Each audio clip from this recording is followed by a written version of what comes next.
Hoy nos adentramos en un viaje fascinante hacia el pasado, explorando descubrimientos arqueológicos y hallazgos históricos que arrojan luz sobre la existencia de una figura que ha marcado profundamente la historia y la cultura occidental, Jesús de Nazaret.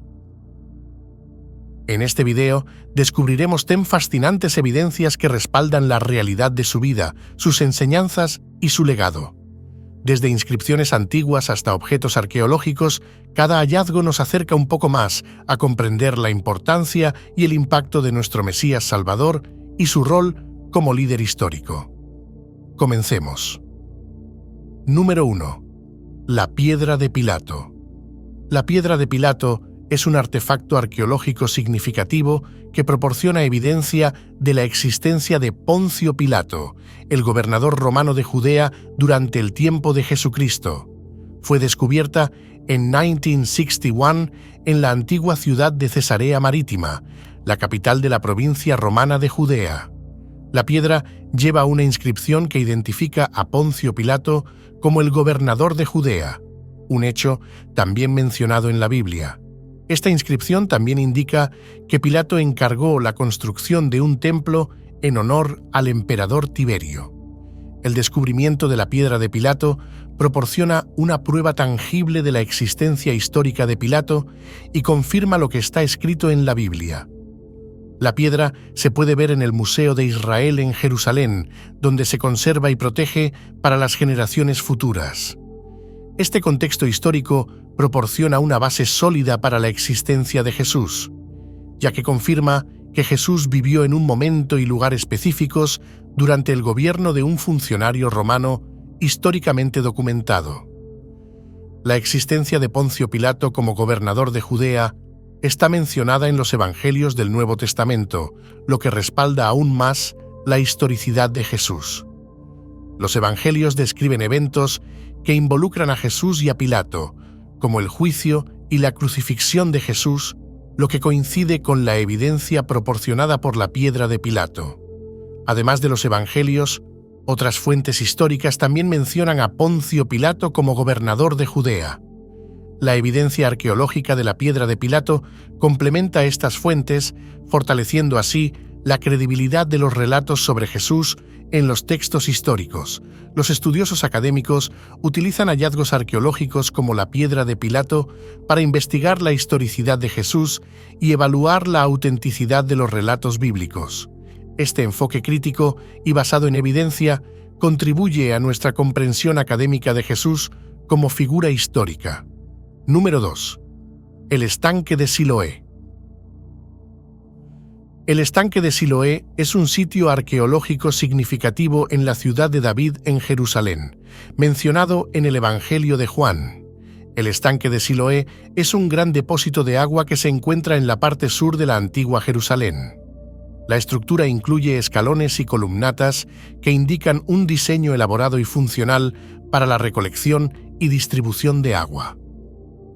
Según el Evangelio de Juan, el estanque de Siloé fue el lugar donde Jesús sanó a un ciego aplicando barro en sus ojos y pidiéndole que se lavara en el estanque.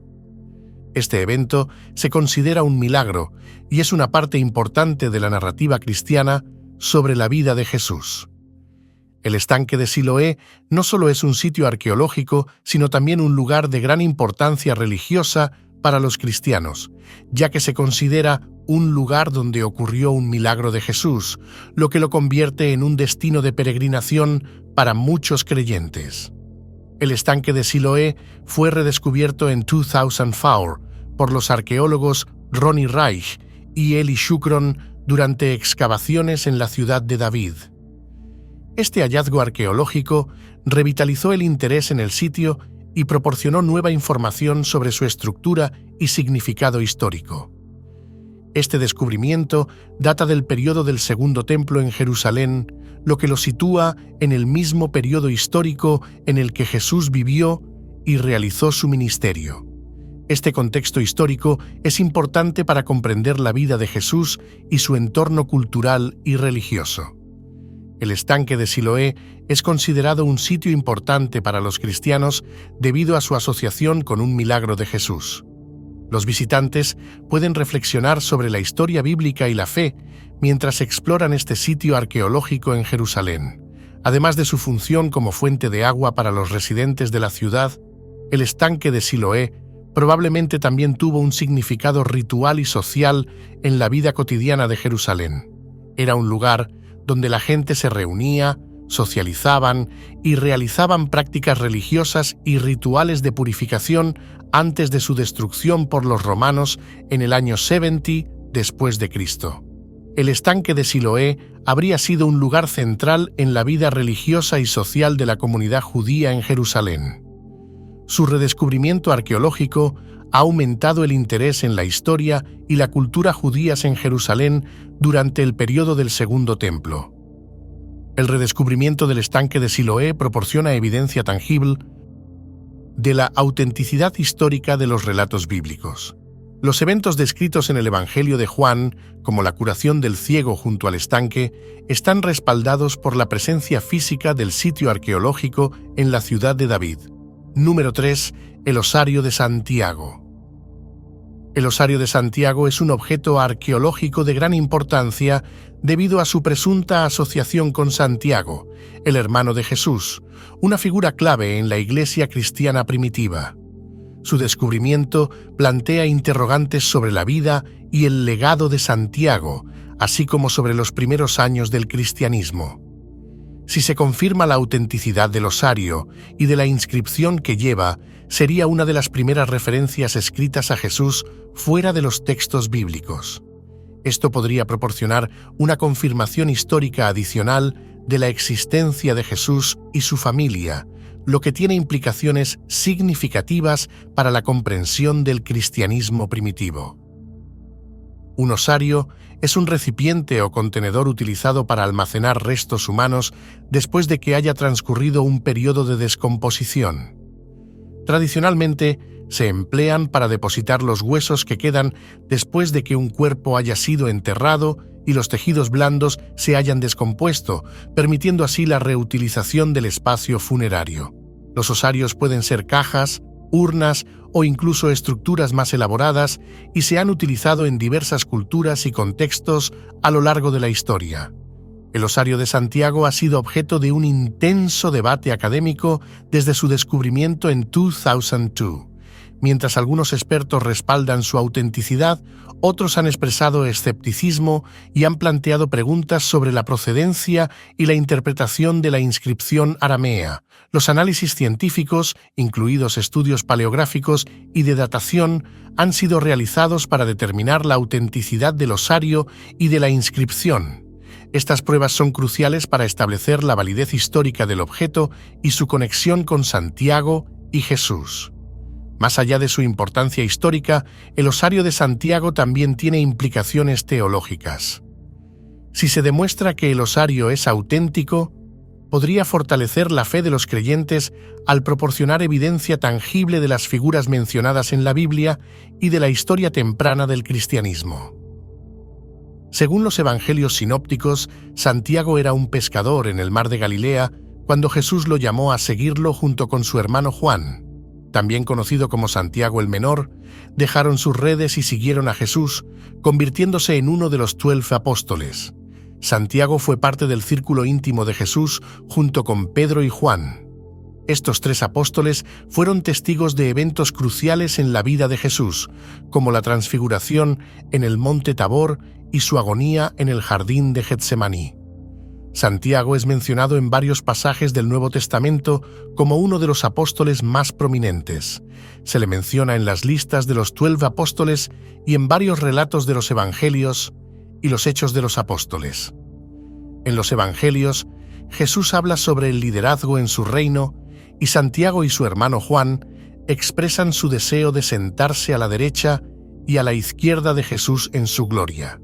Jesús responde explicando que el liderazgo en su reino implica servir a los demás. Santiago fue el primer apóstol en ser martirizado por su fe. Según el libro de los Hechos, fue ejecutado por Herodes Agripa I en Jerusalén en el año 44 después de Cristo. Su martirio lo convirtió en uno de los santos más venerados en la tradición cristiana. Se le atribuyen varios milagros y se le considera el patrón de España, donde se cree que su cuerpo fue trasladado después de su muerte. Número 4. El sudario de Turín. El sudario de Turín es una pieza de tela de lino de aproximadamente 4.4 m de longitud y 1.1 m de ancho. En él se aprecia la imagen de un hombre que parece haber sufrido una crucifixión y diversas heridas. Esta tela se conserva en la ciudad italiana de Turín y está protegida en una caja de cristal en la Catedral de San Juan Bautista. Desde su primera aparición documentada en el siglo XIV, el sudario ha sido objeto de un intenso debate.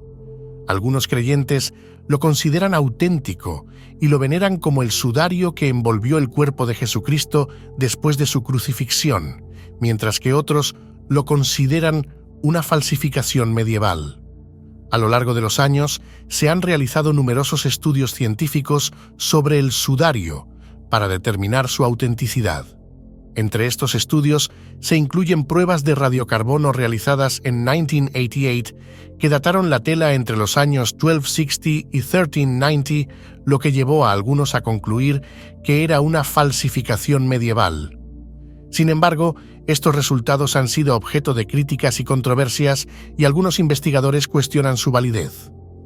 Una de las características más intrigantes del sudario es que la imagen impresa en él es un negativo fotográfico, lo que significa que la luz y la sombra están invertidas.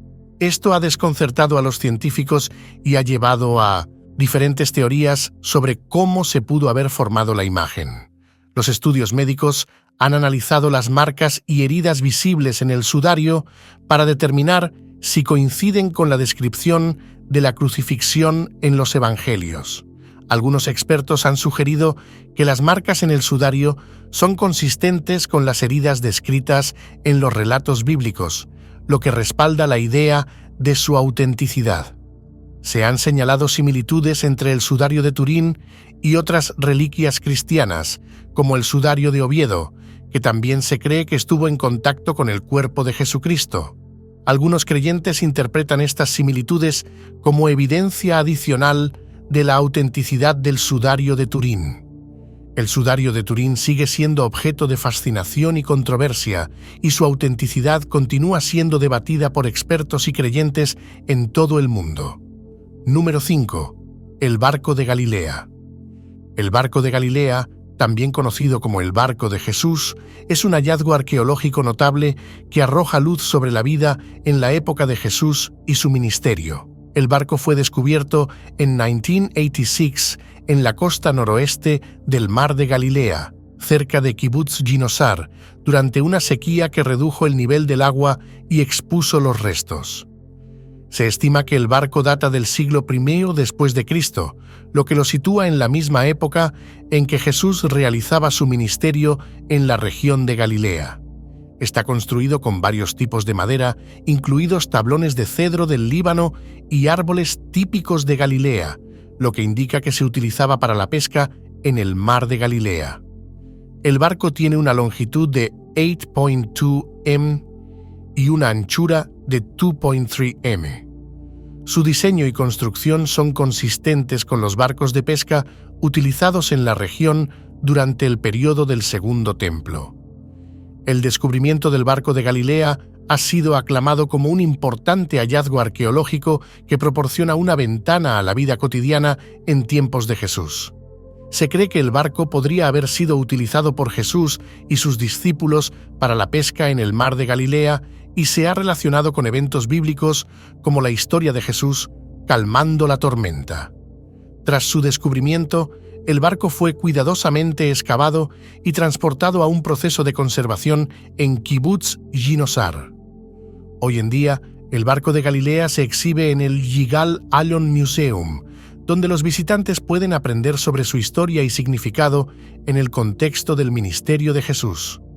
Los científicos utilizaron la datación por radiocarbono para determinar la edad del barco.